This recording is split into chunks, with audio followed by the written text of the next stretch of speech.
Hi angels, and welcome back to my channel. Before I start, I want to show you that I started back reading. I'm so excited.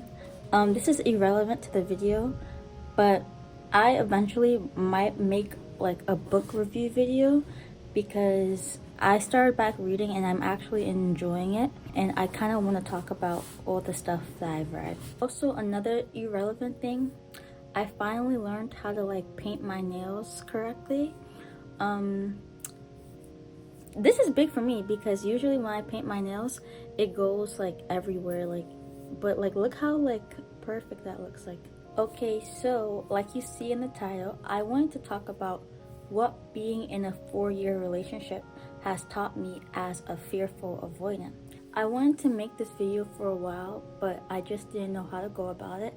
But I actually, to make this video, I wrote down notes, which is something I don't do as often because I like to just talk. But I wrote down some solid pointers that I think people could learn from as they watch this video. Like I mentioned before, I had major trust issues, which I don't think I'm fully immune to them now. I think I'm way better than how I was before. I kind of share this on my channel, but when I was younger, I think I had some type of religious trauma because not only was it really hard for me to make friends, but when I say younger, I mean like in middle school. When I was in middle school, I thought demons and negative entities were just out to get me, like they were just following me everywhere. The reason I thought this is because when I went to church, I remember they would say, as a Christian, negative entities are going to try to tempt you or persuade you. Mind you, when I was younger, like in middle school, hearing this, I catastrophized it because I didn't have a realistic concept of the world because I didn't go outside that much as a kid. I didn't talk to people a lot as a kid. So my perception of the world solely came from my parents, church, and the internet.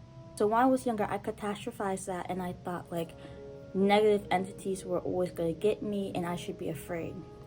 And this is also why I'm not heavily religious now, because a lot of like my fears came from religion. I wasn't able to understand how friendship works. And obviously I wasn't able to understand how relationships work, romantic relationships, if I didn't even understand how friendship works. But fortunately now I'm at a point, like I'm in a relationship. I've been in my relationship for 4 years. And it's gonna be 5 very soon. Well, it'll be 5 in like a couple of months when this year ends. But 4 years, that's a long time. And compared to the people I know in high school, I'm the only one still in a healthy, thriving relationship. Everyone from my high school, they're not together with their partner anymore. So that's a huge achievement. And also in college, like it's the same thing too. A lot of people get together and then the next month they break up because they don't know how relationships work. In the beginning of my relationship, I had no clue how a healthy relationship worked, neither.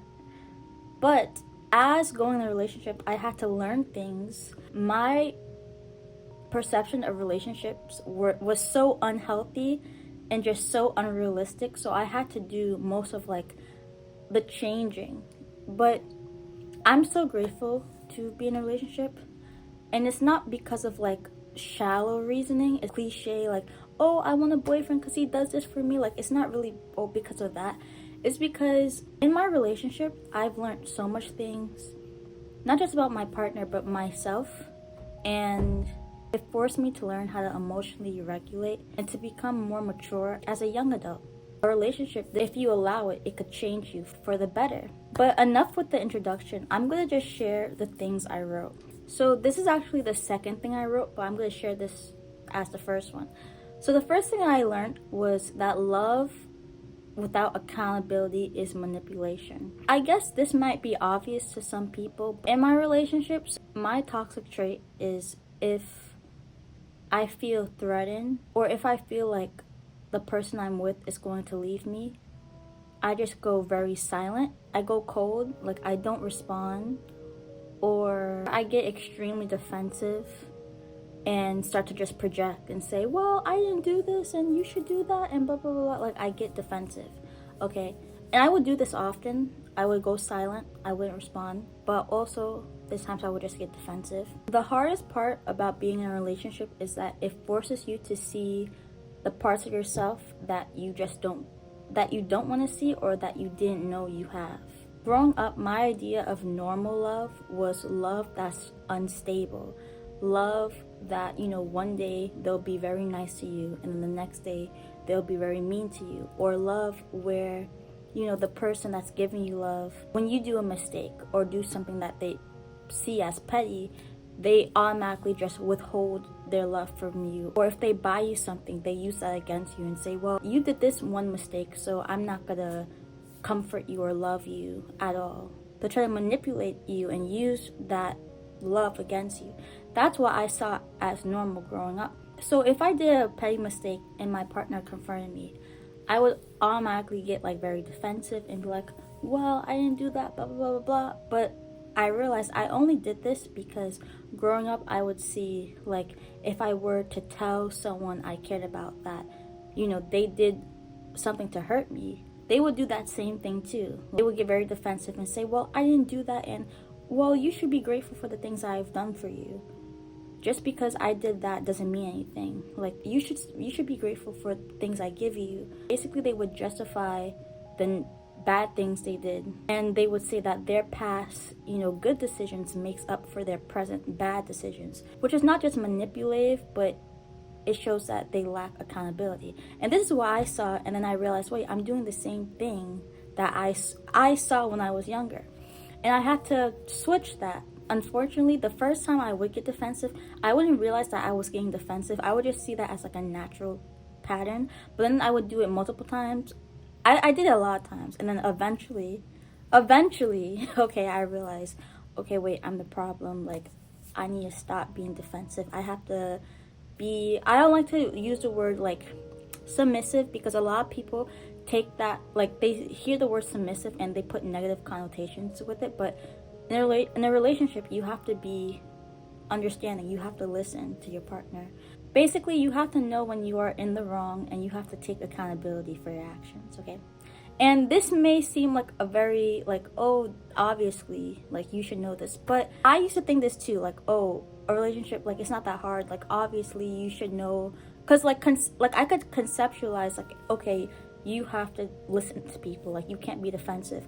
But it's different when you're in a relationship and, your defensiveness becomes this, natural pattern. When you act defensive, it comes out naturally. And then you have to catch yourself and say, oh, okay, wait, I'm doing this, I'm the problem. The reason why a lot of people, when they're defensive, or when they put up, when they project or they put up a guard, the reason why they don't realize they're doing this is because it became so natural for them. They saw maybe their parent or their friend or someone they love do this, and so they're just doing what they saw when they were younger. So it becomes a habit. But the more you do it, and the more you learn, and the more people hold you accountable for doing it, the more you could realize, oh wait, I'm the problem. And then you could change your behavior.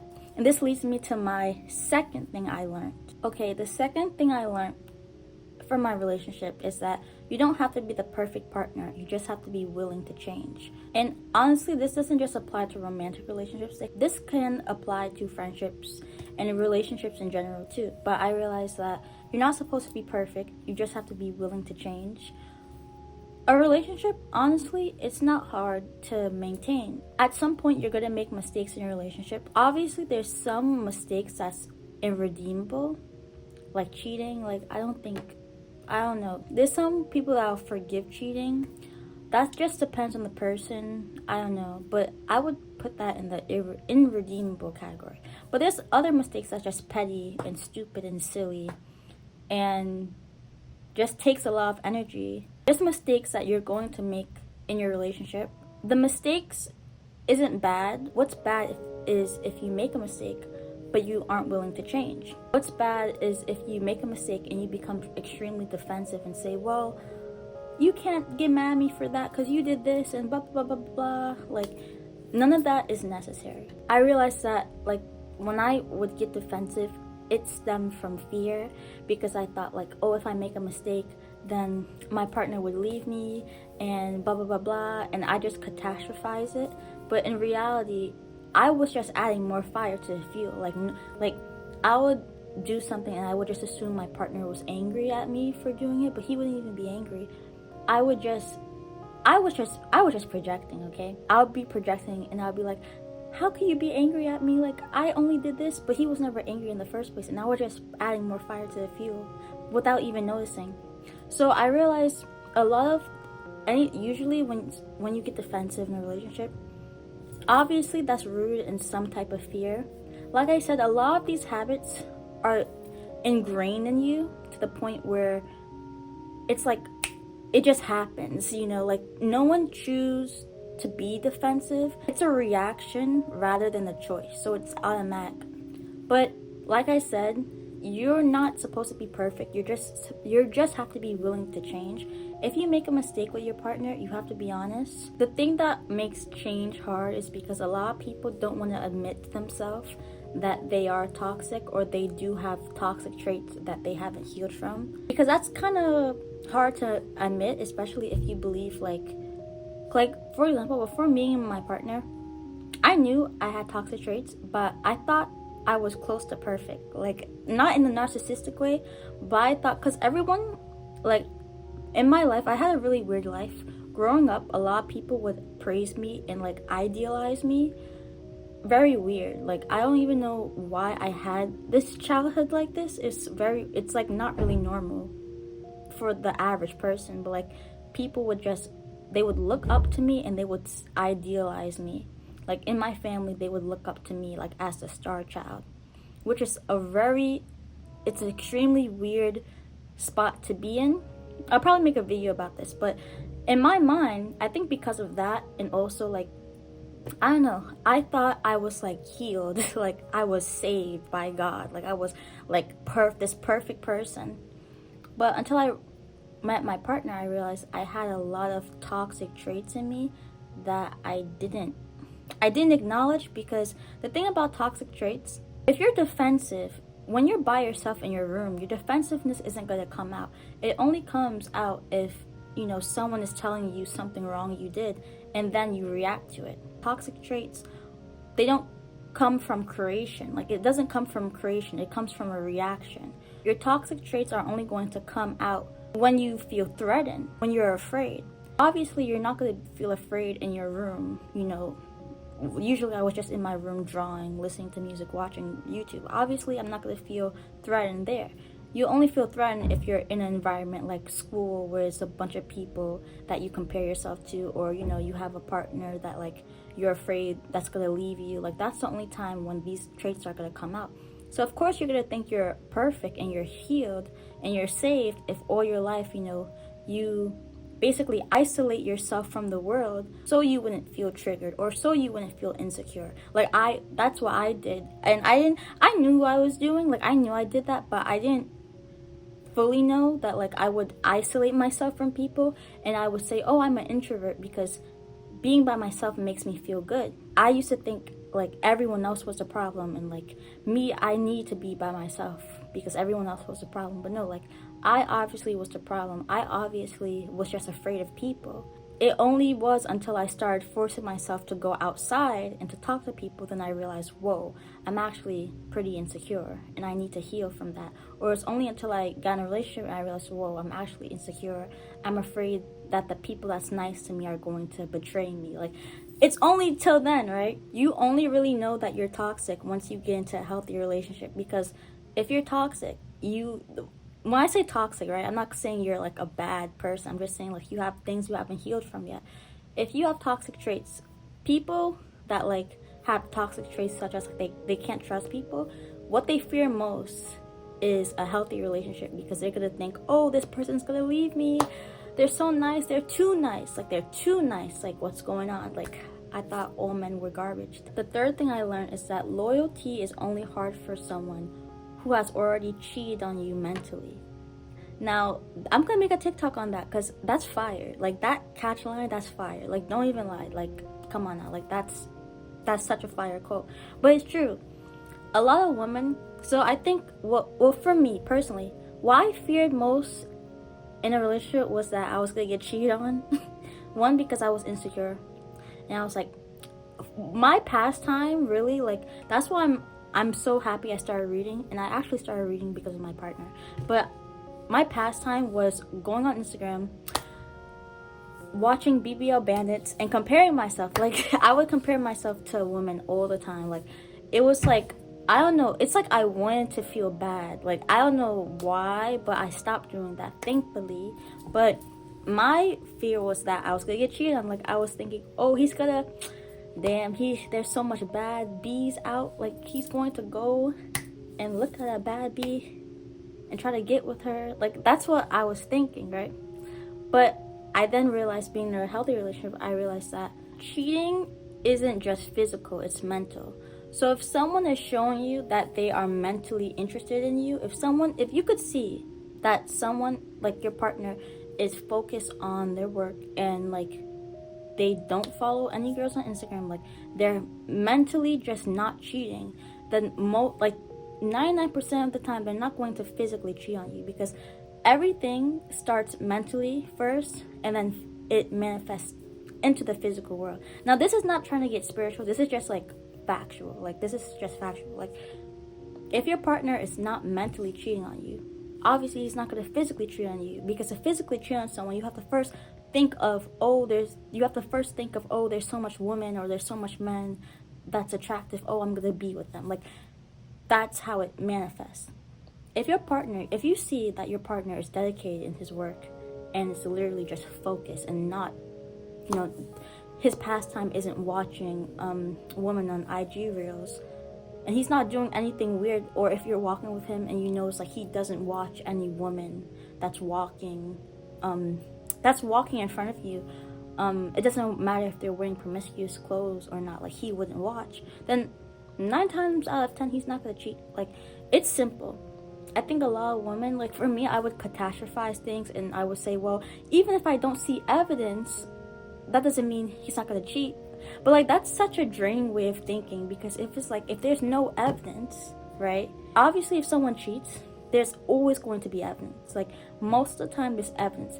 There's women that say, there's no evidence. It's not because there wasn't no evidence, it's because they didn't find the evidence. But sometimes, unfortunately, people just don't see the signs. If honestly you built a solid relationship with your partner, and you like literally see how he lives his life and his lifestyle, and the way he interacts with his friends, and the way you interact with him, and just the way he thinks, and you actually know the person and you know his character, then it's very rare for things like that to happen. I think a lot of women that like they find out their husband or like partner or whatever cheat on them, I think it's really because they think they know the person, but they actually don't know the person. They only know a surface level version of the person they're with.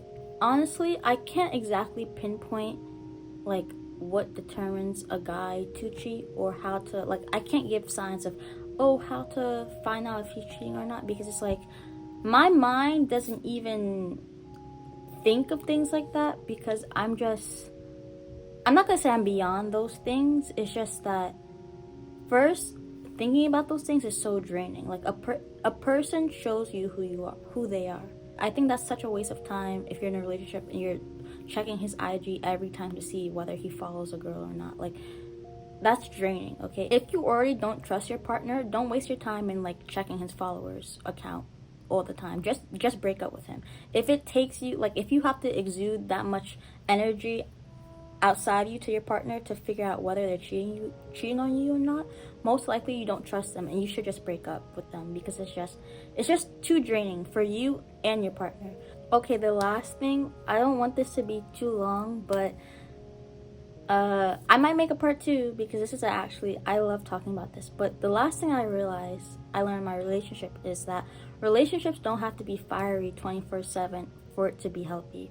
Now, I talked about this on TikTok, but Disney princess and romance movies targeted to women, they make it seem like in order for a relationship to be healthy, it has to always be passionate, and there's always has to be high and lows. This is just not true. The healthiest relationships are the most mundane, like peaceful relationships, because in reality, humans, we have very average, mundane lives. So obviously in a relationship, your relationship with your partner, like, you're gonna be human, you're gonna be average, you're gonna be mundane. This doesn't mean that your relationship is gonna be boring, because if you love your partner, then it doesn't matter how mundane your experience or your environment is. If you love that person, it doesn't matter what you do, you're gonna have fun with them because you love them, not, you know, the highs and lows of the relationship. My favorite experiences with my partner are the ones that's like very mundane and peaceful, and just like, we don't really do much, we're just like vibing. Like, that is when I could see his character more, that's when I could see my own character more, and that's when I feel the most myself. Like, I don't have to perform for him because I'm comfortable with him. He doesn't have to perform for me because he's comfortable with me. Like, we're comfortable with each other. We don't have to perform, we don't have to try to be like more than ourselves. And that's what makes a relationship healthy, because you don't have to be anything beyond yourself, you just have to be you. And if your partner truly loves you, they will accept you for you. Also, by the way, when I say accept you for you, that doesn't mean that, like, if you do something wrong, they won't correct you. Like, accepting you for you doesn't mean that they won't hold you accountable when you do wrong. It just means, like, your beingness, like how you naturally express yourself. You know, some people may think how you naturally express yourself is weird. Your partner, if they love you, they will cherish your uniqueness and who you are. And this is what makes a healthy relationship healthy. Okay, that's all for this video, angels. I might make a part 2. If you like this video, let me know. Like and subscribe. And yeah, this was so fun to make. If you have any questions, let me know below in the comments, okay? Love you, angels. See you next week. Bye.